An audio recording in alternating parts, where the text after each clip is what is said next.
Përshëndetje të gjithëve. Do flasim sërish për zgjedhjet e 21 qershorit, ku shqiptarët janë thirrur për të votuar për 61 kryetarët e bashkive dhe këshillat bashkiake. Sipas një harte tërësisht të rel administrative, pra nuk do kemi mbi 400 komuna dhe bashki, por do votohet për 61 bashki në rang kombëtar.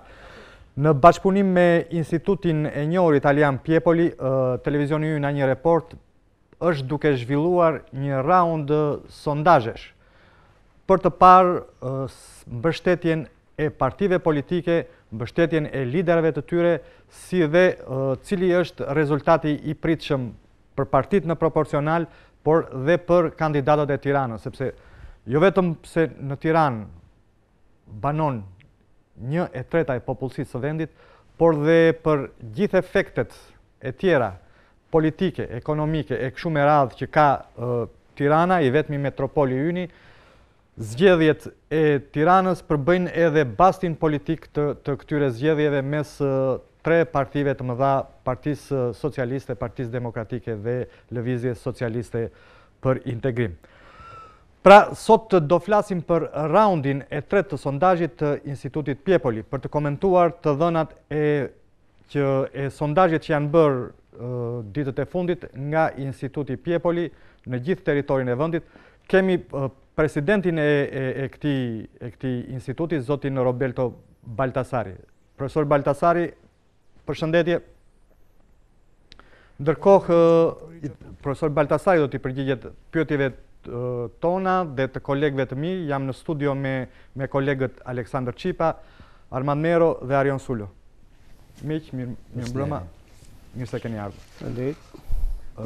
Do doja ta nisja me profesor Baltasarin, duke e pyetur çfarë risie ka në raundin e tretë të sondazhit.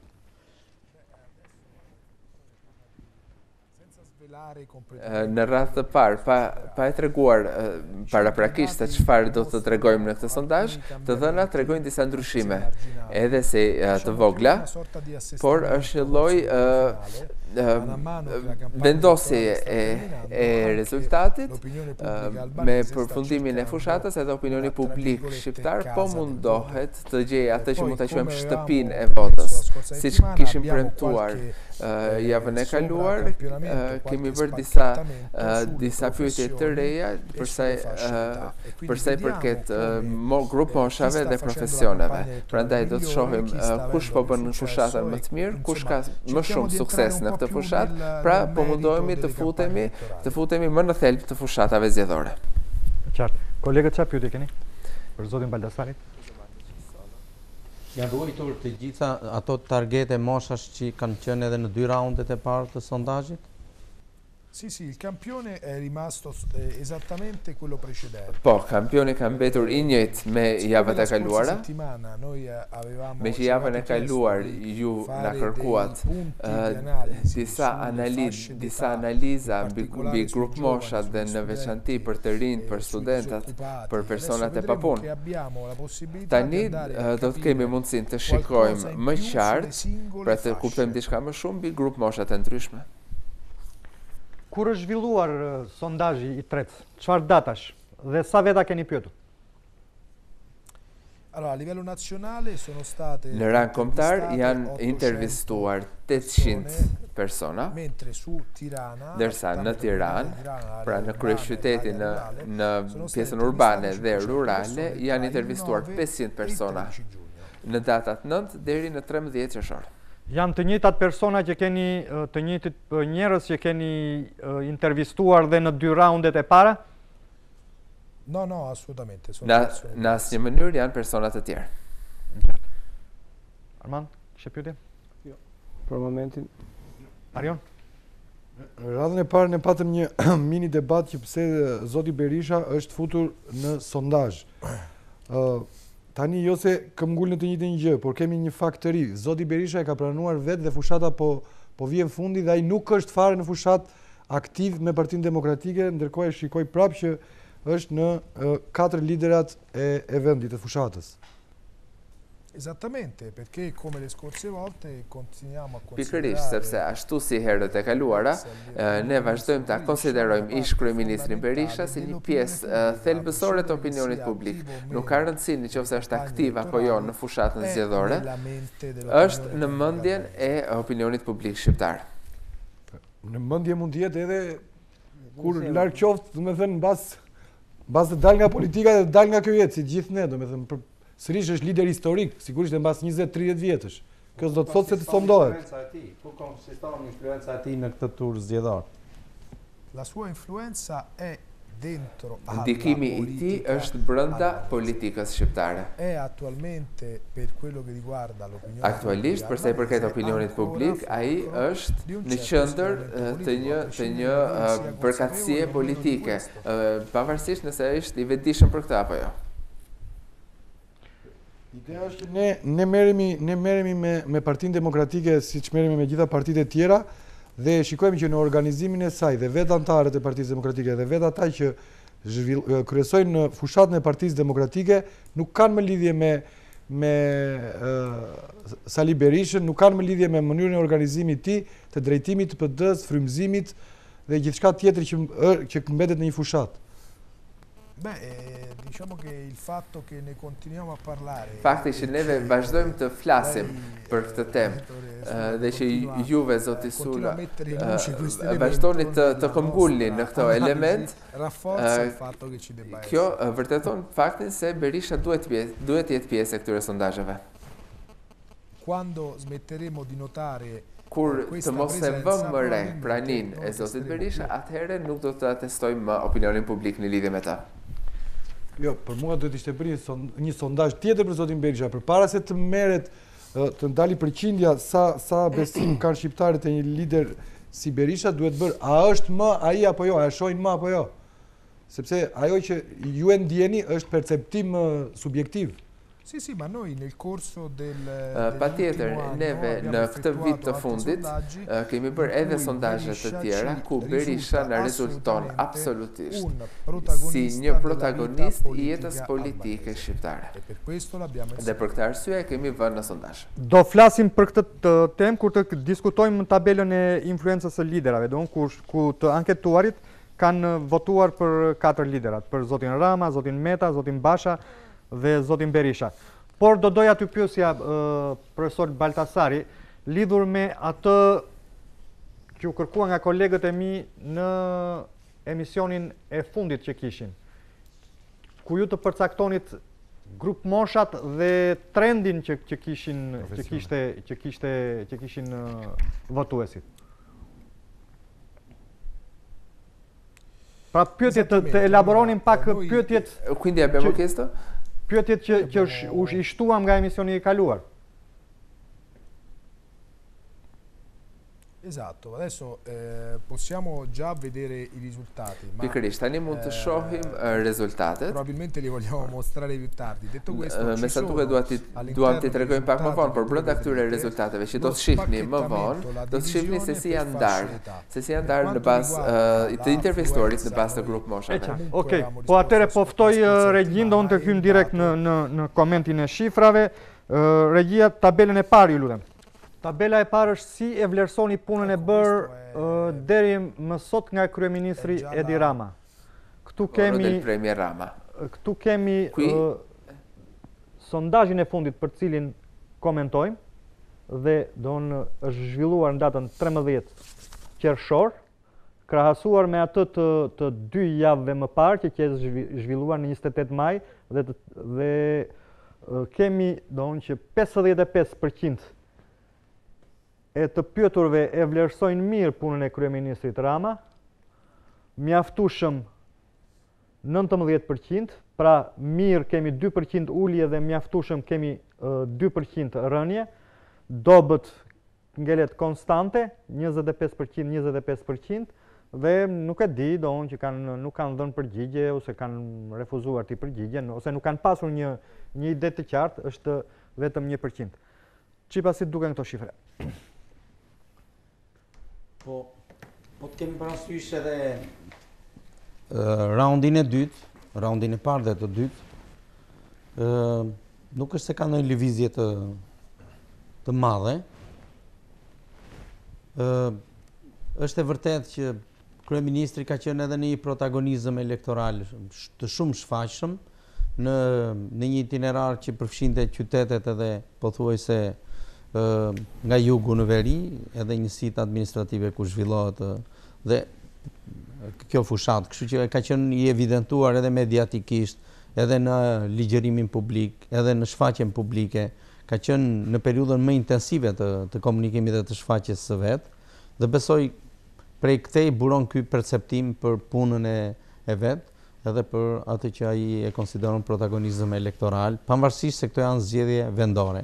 Por në gjitha shfaqjet e veta, në njësitë kryesore dhe ku konkurenca pothuajse është më e lartë midis dy palëve kryesore të politikës, ka dashur që të marrë një protagonizëm dhe besoj këtu buron edhe kjo rritje prej 2%, nga 53 që ka qenë, që mendojnë mirë në datën 28 dhe 55 tashmë në datën 13. Në fakt tabela e parë është e lidhur me tabelën dytë, ku e kemi të detajuar për grup moshat dhe për profesionet që janë përgjigjur pyetjes së parë. Pra, si e vlerësoni punën e bërë deri më sot nga kryeministri Edi Rama, pra detajet janë sipas moshës dhe profesionit. Dhe kemi në 18 deri në 24 vjeç 56%, 56%, 25 deri në 34 56%. Punë të plot 57%, ndërsa ata që janë me kohë të pjesshme në punë 59, 70 student, shtëpiake 59, 66 pensionist dhe është ndarë raporti 44 në zonat urbane dhe në zonat rurale 28%. Ata që e kanë vlerësuar mirë, ata që e kanë vlerësuar mjaftueshëm kemi 19%. 19 gjithsej veta që e kanë vlerësuar mjaftueshëm. 18 janë 18-24 vjeç, 25 deri në 34 vjeç 21, punë me kohë të plot 19, punë me kohë të pjesshme 9, student 20, shtëpiake 10, pensionist 15, 16 në qytet dhe 29 në fshat. Dobët 25%, 25, ndërsa mosha 18 deri 24 vjeçe janë 26%, 26, 25 deri në 34 vjeç 22, punë me kohë të plot e kanë vlerësuar 23, punë me kohë të pjesshme 27, student 10, shtëpiake 31, pensionist 19, në zonën urbane 20 dhe në fshat 23. Nuk e di, gati e paqëndësishme, gjersa dhe përqindja ishte vetëm 1%. Armand, si të duken këto shifra? Të dyja tabelat.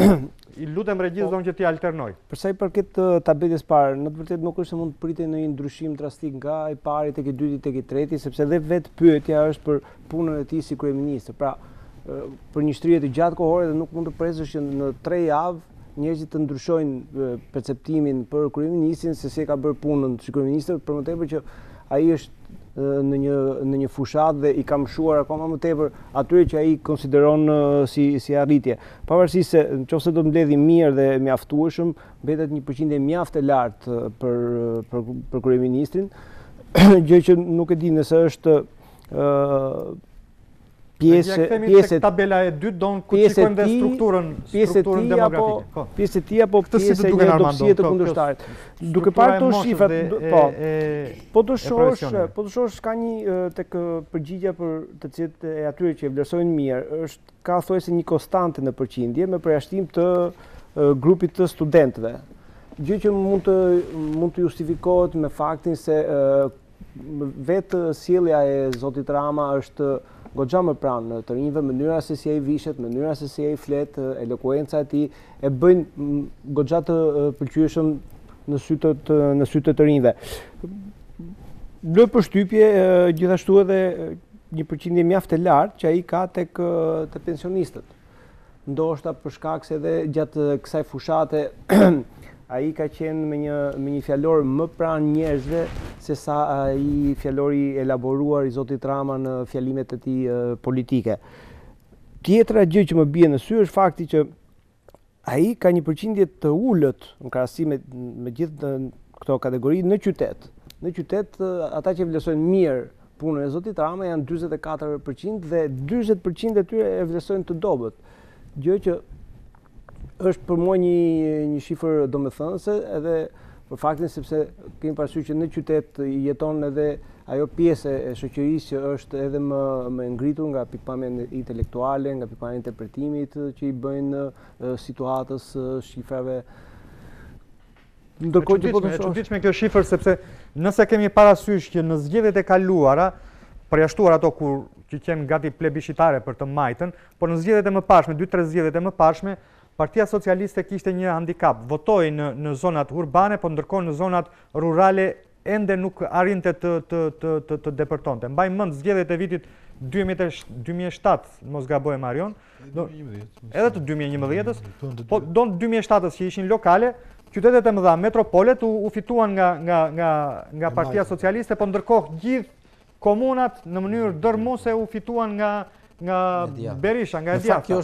Si e shpjegoni, kemi një përmbysje këtu, Kjo është një tabel problematike dhe mendoj që edhe perceptimi nuk është shumë i thjellët. Shiko çfarë ndodh. Pjesa që e vlerëson mjaftueshëm punën e kryeministrit është në treguesat, sidomos në moshat 18, 24 dhe 25, 36 është pjesa më gjeneroze e shoqërisë dhe popullsisë dhe elektoratit përjedhoj, është 18 dhe 21, që është një tregues vërtet shumë, le të themi, domethënës. Po kështu, në pjesa që e vlerëson dobët është 26-22%. Ndërkohë që kjo pjesa tjetër që qyteti e vlerëson në mënyrë më kritike, dobët 40% dhe fshati 23%. Janë kuota të një tregueshmërie vërtet shumë domethënëse. Dhe që me rezultatin e përgjithshëm duket se krijojë një lloj problemi. Tu ose kemi të bëjmë me një kampion i cili varet, sepse ndoshta edhe zoti Baltasari do të na i përcaktoj. Po, pas këtij raundi komentesh do ndryhej profesor Baltasari. Arion? Për pikën e parë të sondazhit që puna e kryeministrit është e mirë dhe mjaftueshëm 74%, më duket. Tabelën e parë regjej, lutem. Aty mund ta blesh. 55-19, po 74%. Megjithse Mandi ka të drejtë kur thotë që fushata mundi ketë dhënë një marsh më tepër, por unë flas për totalin, domethënë nuk më bind, më duket jo bindse që kryeministri të mbështetet nga 74% e kampionit, pasi mund mendoj se mendimi për kryeministrin është vota më politike që kanë njerëzit. Nuk ka mundësi që një kryeministër të marrë 74%, puna e kryeministrit të vlerësohet 74% dhe Partia Socialiste të marrë 44% sa ka, ose 43% sa është gjithmonë në trendin e saj historik. Këtu mund të shkojnë edhe votat e LSI-s, në vlerësim kryeministri. Është vlerësim, nuk është vot. Është vot, për sa kohë nuk është vot. Jo, mandi, puna për kryeministrin si ka punuar Berisha, si ka punuar Fatos Nanes, si ka punuar Edi Rama, për mua është vota më politike. Do të thënë, erzon apo e mban një qeveri. 74% të mbaj në këmbë qeverinë nuk më duket normale. Mos jetë më shumë se sa merite e zotit Rama, mund të jetë problem i opozitës. Dakor, po është 74%. Te pjesa e dytë, te pjesa e dytë, shiko, mos injorojmë kriterin. Si e vlerësoni punën e bërë deri më sot nga kryeministri Rama. Një demokrat mund të thotë që është një perceptim shumë i lartë. Një demokrat mund të thotë mirë. Një demokrat mund të thotë mirë për punën e kryeministrit Rama. Një socialist mund të thoshte mirë për Berishën. Po pra, edhe për mua është një tregueshmëri shumë e lartë, është exageruar. Tu e thot, po dë 21%. Ja të dëgjojmë dhe shpjegimet e zotit Baltasari. Në parë na është dukur tepër e lartë. Allora, Ci sono alcune considerazioni generali da fare. Ka disa konsiderata të përgjithshme që mund të bëhen në këtë rast. Të dhënat që juve po nënvizoni midis shumës së të dhënës mirë dhe të mjaftueshme. Është patjetër një numër, një shifër e lartë, por siç do të shohim në tabelat e ardhshme, është i lartë edhe për liderin e opozitës. Nuk është kaq i lartë, kuptohet, sepse ka një vlerësim të përgjithshëm dhe më pozitiv për punën e kryeministrit, por siç thoshte zoti Çipa dhe siç kemi parë edhe herë të tjera, kjo është shuma e të përgjithshmes, pra e totalit, por nga ana tjetër është edhe brishtësia e liderit të opozitës në këtë çast. Përsa i përket grup moshave dhe profesioneve, unë qofse na ndihmon regjia dhe e vë edhe një herë tabelën e dytë, tani duhet të konsiderojmë diçka. Ju duhet merrni si pikë referimi kolonën totale. A seconda dello scostamento che vedete su quello che è il punto centrale, per esempio, të ndryshimeve që shikoni tek ajo që është pika qendrore, pra pika qendrore e vlerës së mirë është 55. Adesso da questo 55, pra nga kjo 55 duhet të arsyetojmë mbi ato që janë vlerat më të larta dhe ato që janë vlerat më të ulta. Ka mundësi që ajo që po thoshim në studio, ajo që thoshte zoti Mero, ka rëndësinë e vetë. Pra fokusi që i kushtohet, që është kushtuar vëmendjes për zonën rurale, ndryshe nga zona urbane, ku kryeministri dhe partia e tij janë historikisht më të fortë, në këtë tabelë. Në këtë tabel duket qartë, pra, me sa duket në këtë çast, vëmendja që kryeministri dhe e gjithë qeveria e majtë po i kushton zonave rurale dhe jo zonave të metropolit, shfaqet pikërisht në këtë sondazh, sikur ta kishim bërë këtë pyetje 2 vite më parë, pra në fillim pra në fund të fushatës për zgjedhjet kombëtare dhe sikur ta kishim bërë para një viti, me siguri do të kishim pasur rezultate të ndryshme. Kjo ka të bëjë edhe me strategjinë politike që po ndjek qeveria. Neve nuk kemi të bëjmë as pak me këtë strategji, por neve vetëm vlerësojmë të dhënat. Arion, si duken? Duken argumenta bindse?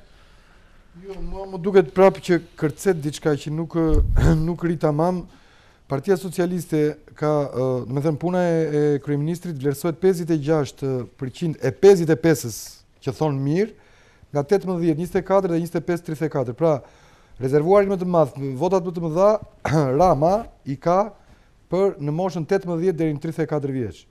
Kjo mund të pranoj, po kur kalojmë te pensionistat janë 66%, tu prap mua nuk më ri sepse Partia Socialiste me sa di unë nuk e ka pjesën e saj të fortë te dhe Rama. Të rinjt, e ka bazën e vetë, e ka te moshat e pensionistëve, moshat e treta, të themi 2, gjysmë 3. Pra janë të dy vlerësime janë mirë, do me thënë, atere duhet të dilte, i afrohet maksimales. Ka dhe të rinjt te mosha 18 deri në 34, që është piku i rinis, dhe pensionistat që janë prapë 66%. Kjo vetë për të parë nëse do të kemi në rastin e vlerësimit të punës së ministrit Veliaj, sepse ka që është një pyetje, dhe aty duhet të mbetemi këtu që ta bëjmë krahasimin edhe me impaktin që ka në vlerësimin e këtij targeti moshor për punën e ministrit Veliaj, sepse praktikisht një nga, le të themi, kredot e qeverisjes së zotit Rama është për ndryshimin e strukturës të reformën e pensioneve. Dhe do doja që ta mbanim në momentin kur të vijmë në atë pikë, të shikojmë a reflektohet apo jo kjo. Tani kishim donë vlerësimin për punën e kryeministrit. Shikojmë vlerësimin e Lulzim Bashës si lider i opozitës. Regjia tabelën numër 3, lutem. Është mirë 25% nga 24 që ishte 2 javë më parë, mjaftueshëm 27%, 27 ka ngelur në këto nivele, dobët 45, ishte 46% para 2 javëve, pra kemi një përmirësim vetëm me 1% dhe nuk kanë dhënë përgjigje ose nuk janë shprehur 3% si gjithnjë edhe në para 2 javëve 3% nuk janë përgjigjur. Këtë tabelë do ju lutesha do ta shoqëronin me tabelën numër 4. Me tabelën numër 4 regjistri lutem ku kemi strukturën demografike edhe të rinj dhe pensionistë. Të pyetësorit që lexuan pak më parë.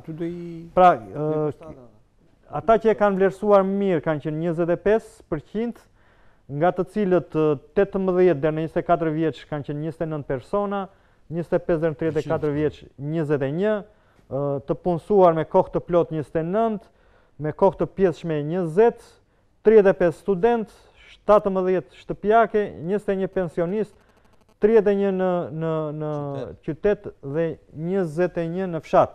Mjaftueshëm kanë qenë 27%, nga mosha 18 deri 24 vjeç 27 veta, 25 34 20, në punë në kohë të plot 25, në kohë të pjesshme 25, student 20, shtëpiake 41, pensionist 25, 33 në qytet dhe 32 në fshat.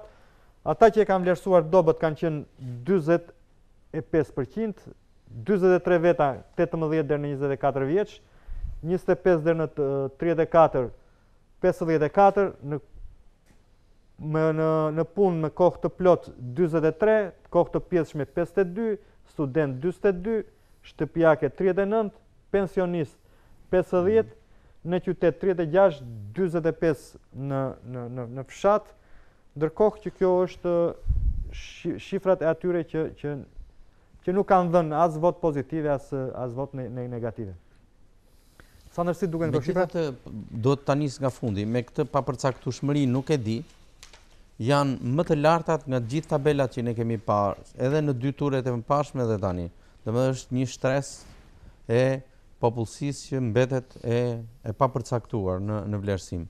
Së dyti, të them të drejtën, unë i konsideroj të ulta shifrat dhe që më bën përshtypje më tepër ka të bëjë me faktin që kategoritë moshore që janë full time ose part time kanë kuotën më të lartë të tregueshmërisë dhe të shprehjes së tyre vlerësimin dobët për kryetarin e opozitës. Gjë që të them të drejtën nuk më rezulton se të jem edhe personalisht në këtë perceptim, edhe pikërisht kategoritë që janë të punësuara, që janë marrëdhënie pune, e kanë këtë vlerësim në kuotën më të lartë. Ndërkohë që kategoritë të tjera si studentët apo po të vim në qytet, duket se kanë diferencë të theksuar. Në gjitha. Dhe e fundi që mbetet 39% janë shtëpiakët, shtëpiake apo shtëpiak, se kjo duhet të përcaktohet. Gratë shtëpiake, jo burra shtëpiak. Ja ti thot për burrat nuk përdoret termi shtëpiak. Se mund të ketë padyshim që ka burra shtëpiak në. Nuk e quajnë veten shtëpiak. Se dalin nga shtëpia. Dhe krahasuar me raundin e mëparshëm, ky 25% që do doja të dija si ishte. Aty ka fituar një pikë pa. 25% që totalit e mirë. A totali? 24 ka vajtë 25.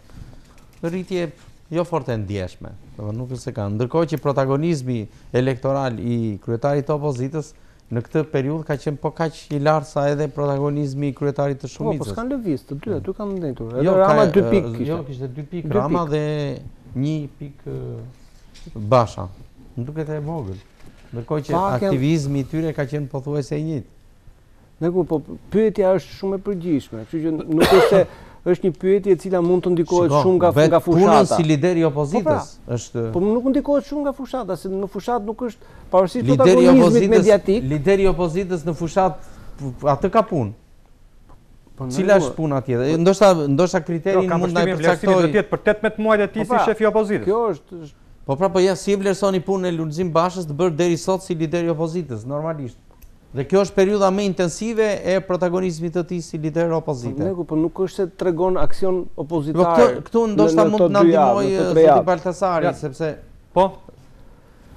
cilat kanë qenë kriteret për vlerësimin e punës së liderit të opozitës?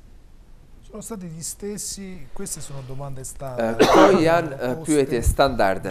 Janë pyetje që bëhen pas 12 muajve të punës, qoftë si kryetar i shumicës, ashtu edhe të pakicës. Unë do t'ju ftoja të bënit një reflektim, si që po bënit pak më parë, ta bënit të të njëjtin drejtim edhe për Zotin Basha. Të arsyetojmë mbi shifrat e mirë dhe e mjaftueshme. Pra, nëse na duke e lartë shifra për Ramën, do të na duket e lartë edhe 52%, shifra 52% që vlerëson pozitive ose të mirë punën e opozitës. Pra, duhet ta bëjmë më të përgjithshëm arsyeetimin tonë. Prandaj, nëse shikojmë edhe një herë tabelën numër 4, shikojmë në mënyrë të qartë duke e krahasuar me tabelën e mëparshme për Edi Ramën, mund të shohim se si shumë prej këtyre vlerave janë të kundërta me ato të Ramës. Pra duket sikur dy liderët duket sikur ju drejtohen dy tipologjive të ndryshme. Pra, duke pasur parasysh se kryeministri që aktualisht është në qeveri, tabela numër 5 ku kemi donë rezultatet krahasuese mes dy liderëve, Ramës dhe Bashës. Do të edhe mbetemi tek do t'i kthehemi dhe asaj. Pra, do në kemi pëlqimi si lider Edi Rama kundër dhe Lulzim Basha dhe do mire kam vlerësuar Ramën 55, Bashën 25, diferencë 30%. Mjaftueshëm 19-27, do në është diferenca 8, ndërsa dobët 25-45, nuk e di për 1% nuk janë përgjigju për Ramën, 3% për Bashën. Baba Rama, vetëm një sekundë, se po thoshte zoti Baldasari një gjë shumë të rëndësishme, që duket sikur Rama dhe Basha u drejtohen kategorive të kundërta. Të ndryshme. Ja të kthehemi duke pasur parasysh dhe këtë tabelën e radhës ku i kemi të dy në mënyrë analitike dhe në mënyrë krahasuese ku kemi të dy liderët. Kisha pyetje për zotin Baldasari. Ky është 35. Ai duket dallimi një diferencë 30%. Basha duket sikur nuk i drejtohet asnjë kategorie. Ky ndryshim nuk është 30%. Është 30% në vlerësimin pozitiv. Por nëse shohim vlerësimin e mjaftueshëm, shikojmë se ka fituar zoti Basha. Pra, ndryshimi midis atyre që e vlerësojnë pozitivisht dhe negativisht punën e dy kryetarëve, atëherë dallimi është me 22 pikë. Pra, dallimi është shumë i madh. E kemi regjistruar edhe në pyetjet e ndryshme dhe në kategoritë e ndryshme javë pas jave se si në këtë çast ndryshimi midis Edi Ramës dhe Lulzim Bashës është shumë e fortë.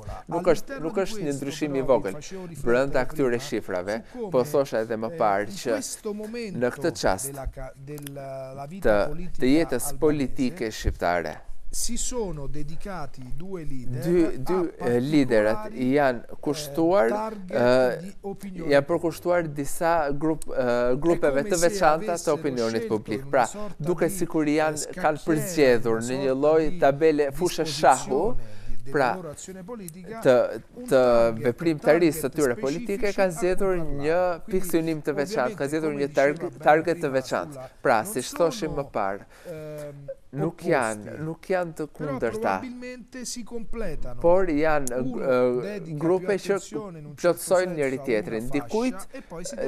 Dikujt i përkushtohet një grupi të veçantë dhe dikush tjetër një grupi tjetër, ose në një moment tjetër i përkushtohet dikujt tjetër. Pra, Edi Rama i përkushtohet një grupi të veçantë, në të kundërt kryetari i opozitës i kushtohet një grupi tjetër. Ndryshimi midis zonave urbane dhe rurale ndryshon, janë gati të dhëna të kundërta. Rama, ndryshe nga Basha, I kushton vëmendje të veçantë. Dhe një interpretim tjetër mund të jetë ky. Mesazhet që dy liderat I komunikojnë opinionit publik perceptohen më lehtë nga njëra anë, pra nga njëra zonë, nga një target I caktuar sesa nga një tjetër. Kjo është një analizë e gjuhës politike, e komunikimit, e aktiviteteve që zhvillohen jo vetëm gjatë fushatave zgjedhore, por edhe gjatë jetës politike, që një sondazh I sintetizon në disa shifra të caktuara, por I sintetizon në mënyrë statike. Mund të zbritet edhe më në thellësi dhe të analizojmë, si thoshim edhe herën e kaluar, të bëjmë një analizë të impakteve të fakteve, impakteve të komunikimit, të politikave të ndryshme. Kjo është një veprimtari tjetër që në këtë tabel sintetizohet. Arioni kishte një pyetje. Jo, apo kishte ndërhyrje, koment. Po, okay, po. Edhe ndërhyrje, po edhe pyetje. Nuk më bin prap tabela numër 4 për kategorizimin e grup moshave dhe profesioneve për zotin Basha, sepse po e marr nga një e dhënë që më duket e saktë për të dalë te përfundimi. Punën e zotit Basha e quajnë të dobët 50% e 45% e pensionistëve. Do me dhe një interpretim. Partia Demokratike 8 vjet rriti pensione. Partia Socialiste 2 vjet nuk rriti asnjë pension dhe nuk do rrisë më. Por, unë jam me atë të parën që Ramën e votojnë pensionistët dhe PD-n dhe Bashën e votojnë të rinjt. Pra, e amnistojmë ta zëmë sikur kjo shifra është e saktë. Studentët që quajnë Bashën, që vlerësojnë punën e Bashës të mirë dhe të mjaftueshme, janë në pikun më të ulët, janë 29 dhe 21%. Pra Basha nuk mbështetet as nga studentët, as nga pensionistët. Kjo është një pyetje për zotin Baldasari. Si ka mundësi, do me thënë që nuk përputhet kjo. Sigur kemi të bëjmë nonsens. Po. Mua, pensionistët është një kategori fikse. Ata nuk do, ndërkohë që të rinjt në kuptimin që ajo është një kategori, një brez që ka votuar, themi, në shumicë të majtën. Ndërkohë, të rinjt... Po do marrësh edhe që të djathtë dhe të rinjt nga votuar djathtë. Po te të rinjt, interpretimi do ishte ndoshta pak më I ndryshëm, sepse të rinjt I mund të mendosh që ai ta ndryshojë, sepse nuk kanë një mendim statik, janë më të hapur, bëjnë vlerësime të ndryshme, kështu që nuk është jo në shifrat, jo në rendin 29-21, mund të ishte 30-35. Pra, nëse ne pranojmë, zoti Baldasari thot, ka si yll polar të sondazhit, më del thot se puna e Bashës është, do me thënë performanca e Bashës nuk është e mirë. Jo në shifrat 29-21. Të mbështetet nga të rinj, nga baza e saj, e ke parasysh. Nëse ka rënë baza 29%, flasim pastaj për një rezultat në rendin e këtyre shifrave dhe të Partisë Demokratike në përgjithësi. Sepse të shprekur rezervuari kryesor. Pse PS-s thash, nuk I preket rezervuari kryesor, thot 60% e Edi Rama, 66% I PS-s dhe përputhet me 50% e pensionistëve për Bashën kundër. Që edhe, do me thënë, janë aq ideologjik, sa edhe me pensionet paritura votojnë PS-n. Atëherë nuk ka sens, duhet të kemi të njëjtën standard. Se duhet të risjellim në vëmendje dhe orientimin e kampionit, do me thënë, e personave të pyetur në sondazh. Vini resh një tabel, tek tabela 6, kemi që 75% I përkasin PS-s, 21% flasin kur bëjmë vlerësimin e zotit Rama si kryeministër dhe LSI 75%.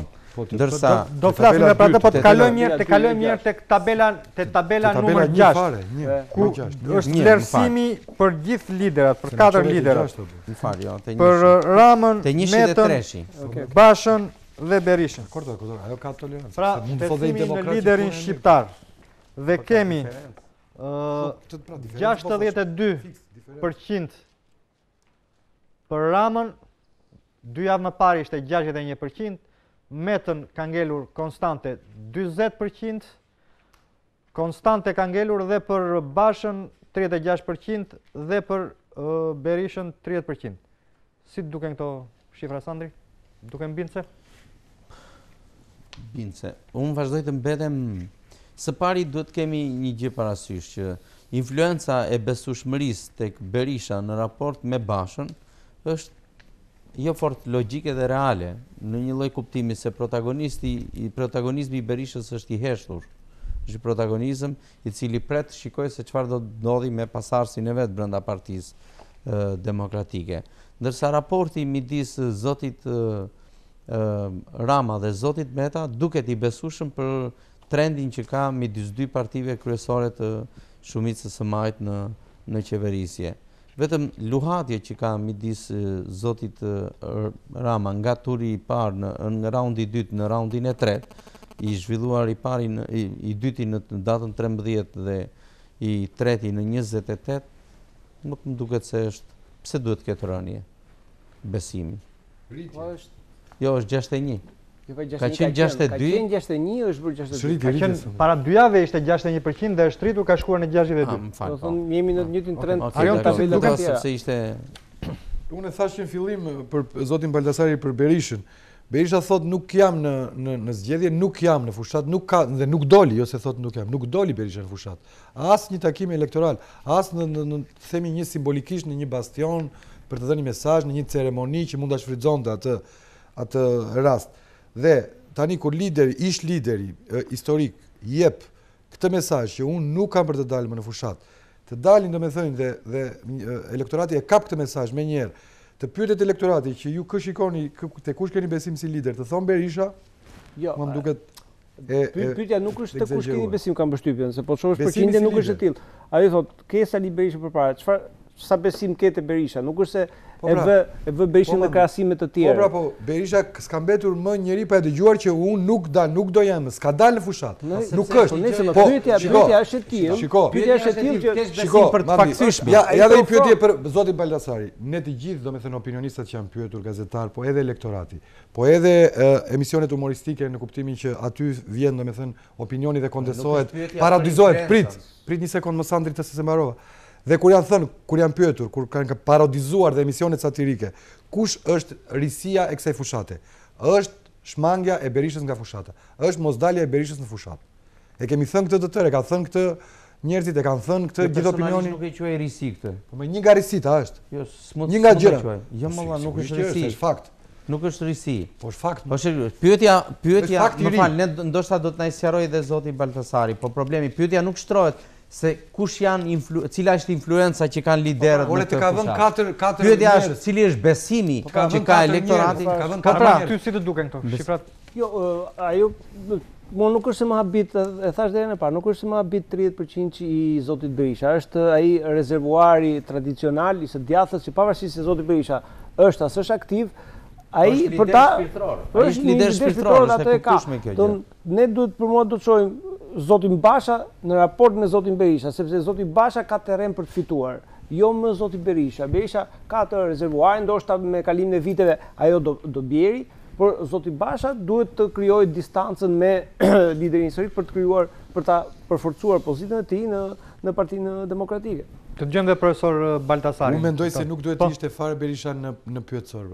Se gja është një tashmë është një truk, do me thënë qofse 500 të pyeturve, 800 në gjithë Shqipërinë, i vjen përpara 4 emra, sigurisht një sy, një dikush mund të mos ta ketë të qartë shumë mirë koshiencën politike çapo ndodh me liderët dhe me figurat kryesore në vend dhe vë gishtin te Berisha për dashuri, për nostalgji. Po të vinim Nanon, po të vinim Mejdani, po të vinim Servet Pullumin, sigurisht një socialist do thoshte po, unë e shikoj, e kam parë Nanon si liderin tim, se kam 15 vjet me atë kryetar partie. Janë vënë të 4 përballë. Janë vënë të 4 përballë. E pyetëm radhën e kaluar. E sqaruam radhën e kaluar. Janë personazhe që nuk kanë të njëjtin kontekst. Po ja dëgjojmë zotin Baltasari. E pyetëm zotin Baltasari radhën e kaluar. Ja ke vënë të 4 përballë, po. Po, pyetja është bërë veçantë për secilin. Pra nuk është se është vënë një tabel me 4. Komentin tuaj për këtë çka diskutohet në studio. Dhe ja të dëgjojmë. Do dilte 100% për ndryshe. Do ndajë ajo në 100% do ndajë në 4. Dua t'ju them diçka. Në qoftë se unë do t'isha Berisha, do t'isha i kënaqur që kam akoma 30% të pëlqimit, edhe si thot zoti Sula, edhe pa bërë absolutisht asnjë gjë në fushatën zgjedhore. Këto janë pyetje që nuk kanë të bëjnë me fushatën zgjedhore. I bëhen gjithë opinionit publik shqiptar dhe kanë të bëjnë besimin në një lider.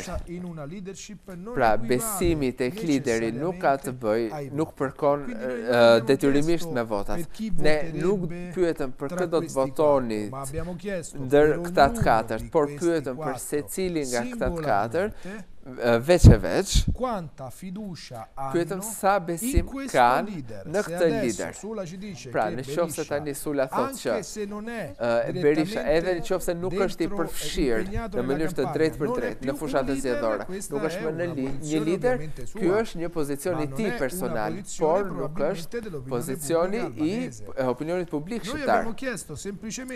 Pyetja që bëm neve ishte mbi figurën politike të liderit. Berisha ka 30% pa bërë fushat zgjedhore.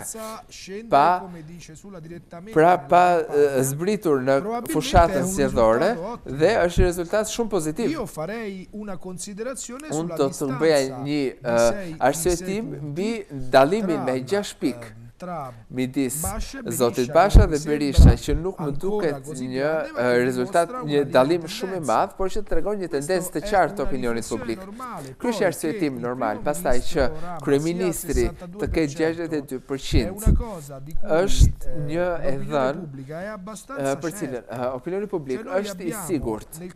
Neve gjatë të gjithë pjesësorëve që kemi bërë, gjithë sondazheve që kemi bërë nga java në javë, ne kemi rezultatet e kësaj jave dhe të 2 javëve të mëparshme, por neve e sondojmë opinionin publik shqiptar prej 4-5 viteve.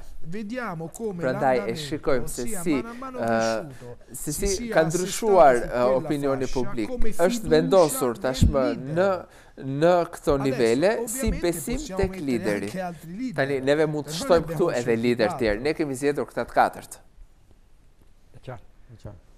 Armand, si e gjykon shifrën 36% Basha dhe 30% Berisha? Duket se ka arritur ta marrë kontrollin edhe de facto Basha në Partinë Demokratike? Po, është e vështirë të themi që ka marrë kontrollin de facto. Zoti Basha, të gjithë e dim që nuk ka më shumë se sa as 2 vjet në krye të Partisë Demokratike. Ishte një periudhë e vështirë për të. Zgjati tema se kam përshtypjen riorganizimi i Partisë Demokratike. Duhet kujtojmë këtu luftat e brendshme dhe rezistencën e brendshme në Partinë Demokratike, edhe nga figurat, po themi të vjetra, jo në moshë, por ato të cilët ishin pjesë aktive e pushtetit në 8 vitet e kaluara, ekuilibrat që zoti Basha është detyruar të mbaj edhe mbi ndaj preferencave të zotit Berisha, pra është detyruar të luaj si një ekuilibrist në shumë aspekte zoti Basha. Kështu që në këtë aspekt ai është ende në rrugën e përforcimit të pozitës së tij. Rezultati i këtyre zgjedhjeve do të jetë deri diku përcaktues në shpejtësinë e forcimit të kësaj pozite të tij. Ka një problem, nëse në Tiranë do të vërtetohen sondazhet, kjo do jetë një goditje për zotin Basha. Dhe ndërkohë për mua është një zgjedhje gabuar, taktika elektorale që u bë duke bërë thirrje për t'i konsideruar këto zgjedhje si një referendum kundër qeverisë, sepse nëse nuk do të realizohet një gjë e tillë, natyrisht kjo do t'i sjellë zotit Basha humbje pikë edhe në partinë, edhe brenda partisë së tij. Arion? Në vijim të kësaj të mandit dhe duke komentuar shifrat, në qoftë se Basha do kishte zgjedhur tjetër model, supozojmë kishte zgjedhur modelin e Merkelit si veproi me Kolin, ose siç veproi Sarkozia me Chiracun, ose le të themi Renzi me liderët tradicional të së majtës në Itali. Do kishte më shumë sukses apo duhet ta zgjidhte një formë të butë të marrjes së frenave siç po vepron? Ka vetëm 2 vjet, s'ka mbushur akoma 2 vjet që Basha është në krye të PD-s. juftoj që të shikojmë Ramën në 2 vjetët e para të marrjes së PS-s. Nuk komandonte as gjysmën e gjithë grupin parlamentar nuk e komandonte dot, sepse e kishte zgjedhur zoti Nano. Po, e vërtetisht. Basha të paktën komandonja 80-90, do të thënë grupin e ka sepse e bëri vetë. Kujtojmë zotin Rama dhe po edhe gjithë liderët e tjerë që në 2007, 2 vjet mbas humbjes, ishte vetëm në sajt e zotit Meta që mori qytetet në 2007 dhe Tiranën. Sepse në 2011 nuk pa pastaj heqja e mbështetjes LSI-s, çfarë rezultate pati. Partitë shqiptare pra kanë një sindrom dhe një sëmundje të gjitha njësoj. Janë besnike të liderit të vjetër, të liderit historik. Aq më tepër po të fusim këtu karakterin dhe gjithsesi Rama veproi ndryshe me liderin historik. Dakor, sepse veproi ndryshe, do ta shikojmë gotën gjysmë bosh dhe gjysmë plot. Lideri iku, mbylli telefonin, tha, doli ky rezultat, tha, e dim të gjithë, po. Mbajeni tani, tha dhe mori avionin dhe iku. Lideri historik. Me 2 modele të ndryshme. Po pra, si Rama në PS është ndryshme nga mënyra si u gjit Basha në PD. Por po themi edhe pse u ngjit ndryshe, edhe pse u ngjit me gare, me humbja, ai bëri 2 gare, të dyja i humbi. 2003, një e humbi, një fitoi, po kur ja la vendin ai tjetri. Dhe iku dhe nuk la më asnjë pasojë, asnjë pasues, me thënë de facto. Ishin të tërë. Gjithsesi ishte sfiduar. 2 vjet më parë ishte sfiduar, si nga zoti Rama, ashtu dhe nga zoti Mejdani. Që një garë, nuk që një garë e trukuar, që një garë reale, apo jo? Sigurisht. E para një raportet... Po prit më sonë se marrova, do të thënë idenë, do të them që... Janë vetëm 2 vjetët e para të zotit Basha në PD. Dhe do të varet shumë nga rezultati i zgjedhjeve. Kësaj. Sa për atë që tha Mandi që taktika më duket e gabuar. Jo, nuk është e gabuar. Zgjedhjet në Shqipëri janë pothuajse politike. Nuk ka edhe në botë, nuk ka zgjedhje lokale, zgjedhje të ndërmjetme që nuk kanë dozë politike. Kanë dozë politike. Ne kemi më të madhe sepse konfliktualiteti politik në Shqipëri dihet që politika është hyrë në çdo gjë politike. Them që është vënë një bazë shumë i lartë. Po, i ngacmuar gjërat. Mund të bëj një ndryrje. Së pari, modeli midis zotit Nano dhe zotit Rama është kryekëputi ndryshëm midis modelit Berisha-Basha. E para njerë, zoti Berisha është politikan që është në politikë aktive.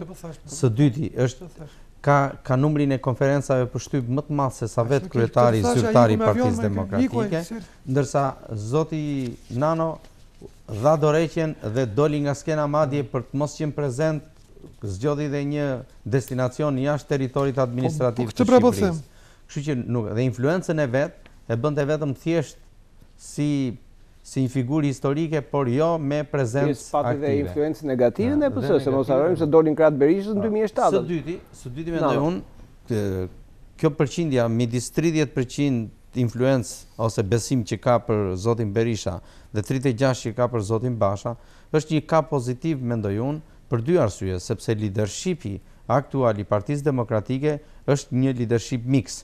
I pari i dominuar nga vetë zoti Berisha, dhe i kontaktuar në përditshmëri. Mos harrojmë faktin që ai e ka zyrën përbri kryetarit Partisë Demokratike në selin qendrore të Partisë Demokratike. Dhe kjo është një gjë e drejtë. Është ajo që zoti Baltasari na i ripërsërit në gjitha sondazhet e kryera në këto 3 ture. Turne thotë që përderisa ju e mbani kaq gjatë emrin e tij në studio, do thotë që ju po vërtetoni atë që ne e kemi të gjithsesi po raportin me 60 unë këtu do të metesha pak. Meta dhe 62... Ky është treguesi më do me thënë. Si e gjykoni? Por në përgjigje në këtë ja ka dhënë vetë zoti Rama në shtypin e sotëm, kishte një deklaratë të tij që thonë ne jemi 2 parti, një koalicion dhe jemi si Shqiponja me 2 krerë. Është vetë një ndërgjegje politike e pranuar nga lideri kryesor i shumicës së majt, nga zoti Rama. Kështu që praktikisht ne konstatojmë që në këtë fushatë zgjedhore, Lëvizja Socialiste për Integrim është e vetmja forcë që fushatën po e bën politikisht të theksuar. Ka numrin e investimit më të madh të simboleve elektorale, të flamujve, ka një, vetëm ajo është dominante madje edhe mbi dy partitë e tjera kryesore. Po gjeneron debate dhe polemikë elektorale. Duhet të më shpjegoj, kam një pyetje për zotin Baldasari, pyetje me koment është që si ka mundësi që zoti Meta, që është lideri i dytë i Sëmajtës, i asaj Shqiponjës me 2 krerë, se koka e madhe e Shqiponjës temi është Rama, PS-ja dhe qeveria, Meta del edhe më shumë se Basha, Daç edhe më shumë se Berisha që e marrin si lider historik. Meta për shqiptarët që nga lideri i dytë. Si ka mundësi? Zoti Baldasari? Mi sembra una domanda intelligente. La risposta duket një pyetje shumë inteligente. Përgjigjja është kjo. La maggioranza di coloro che attualmente votano. Përgjigjja ka të bëjë me maggiorancën e atyre që votojnë në një anë të caktuar. Ne dim se orientimi politik shkon në drejtim të koalicionit. Një koalicion që aktualisht është në fuqi, është në qeveri. Prandaj është sikur të kishim një peshë shumë të rëndë nga kjo anë. Në qoftë se ne pyesim sa persona, sa njerëz kanë besim dhe shikojnë Metën një kryetar, një lider, pikërisht efekti se Meta është brenda një koalicioni fitues përbën për opinionin publik një pikë force natyrisht. Prandaj Meta është patjetër forcë e këtij koalicioni. Prandaj edhe deklaratat e Ramës shkojnë në pikërisht në këtë drejtim.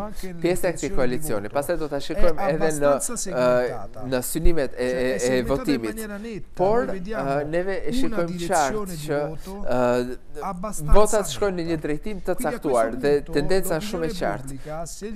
Prandaj, nëse e pyesim opinionin publik, nëse e shef Ilir Metën si lider, ky 40% është një vlerë absolutisht e lartë. Prandaj unë e kuptoj pyetjen, sepse hyn brenda një dimensioni të përmasave brenda liderave të politikës, por në mendjen e opinionit publik shqiptar nuk ka dyshim që Edi Rama është lideri me besueshmërinë më të lartë.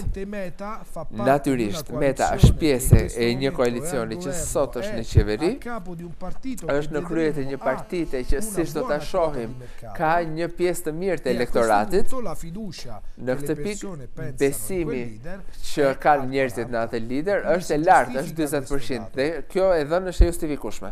E qartë. Do flasim, do ta ndërpresim për një hapësirë të shkurtër publicitare Sandër, ju kërkoj ndjes dhe ju lutem qëndroni me ne në pjesën e dytë të emisionit. Do flasim për shifrat. Shifrat, sa përqind e shqiptarëve votojnë për partit, pra rezultatet të ndara në mënyrë proporcionale për partit dhe për kandidatët, 5 kandidatët e kryeqytetit.